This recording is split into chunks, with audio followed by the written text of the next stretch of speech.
সারা বাংলাদেশ আনোয়ারাকে চিনবে সারা বিশ্ব। এই মুহূর্তে একদম আক্রমণ আক্রমণ চলছে, শুরু থেকে যে ব্যালেন্স ফুটবলটা অর্থাৎ প্রেসিং ফুটবল গড়ে তোলা, এই ধরনের এখনো পর্যন্ত প্রচেষ্টা দলের খেলোয়াড়ের কাছ থেকে কিন্তু লক্ষ্য করা যাচ্ছে না। বাট রাইট দ্য টাইম আপনাকে যদি ম্যাচটা বের করতে হয়, শৈল্পিক ফুটবলের কোনো বিকল্প নেই। হয়তো বা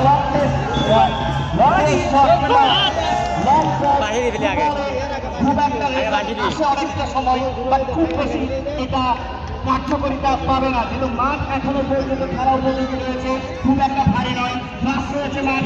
অবশ্যই প্রেসিং ফুটবলের প্রতি নজর দেওয়াটা দুদলের খেলোয়াড়দের জন্য এই মুহূর্তে আই থিঙ্ক একটা বেটার প্ল্যান হবে। একটা পরিবর্তন করা দরকার, একটা টিম ওয়ার্ক এই জায়গাতে হয়তো দুদলের খেলোয়াড়রা একটু চেষ্টা করে আনতে পারে। আমি যদি একটু পিছনে যাই, আমাদের এই দুই ফাইনালিস্ট কিন্তু একবার এই টুর্নামেন্টে মোকাবেলা করেছিল এবং হাড্ডাহাড্ডি লড়াই এক গোলের সমতায় থেকে টাইগারে কিন্তু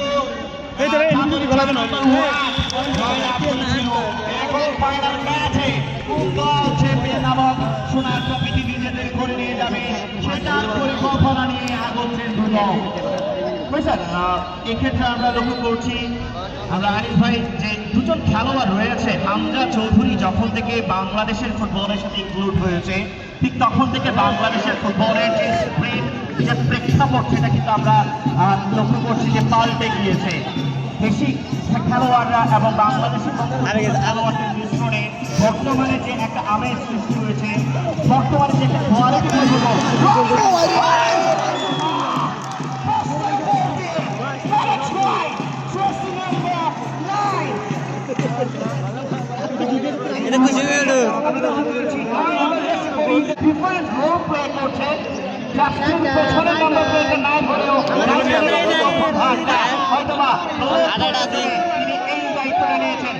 অবশ্যই একটা ভালো চেষ্টা ছিল। আসলে শিহাব ভাই, আপনাকে অসংখ্য ধন্যবাদ জানাচ্ছি। কত করে চলে যাচ্ছে খেলার মাঠে, সেখানে সতীর্থগুলো খেলোয়াড় কাছে নেই, আবারও অতিক্রম করে মাঠের বাইরে চট্টগ্রামের হামলা কি জন্য রাখতে পারে না ওয়াহিদুল আলম, তিনি কিন্তু তার প্রধান করেছে, আবারও ধরে নিয়েছে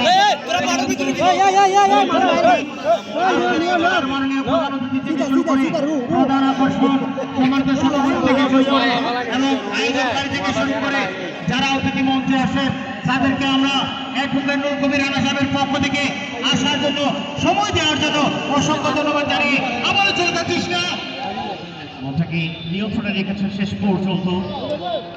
জিসান তবে রাখতে পারল না, লেফট উইং পজিশন ফিরে জার্সি নাম্বার 7 তিনি এগোনোর চেষ্টা করেছিলেন 2 ভার্সেস 1, সেখান থেকে ফিজিক্যালিটি এই জায়গাতে শুরু করলেন আরেকবার সতীর্থ খেলোয়াড়ের দেশে যাবেন। দেখুন আমি অনেক চাষ নিয়ন্ত্রণে রাখতে পারেনি, সেখান থেকে ক্লিয়ারেন্স 4 নং ওয়ার্ডের এই মুহূর্তে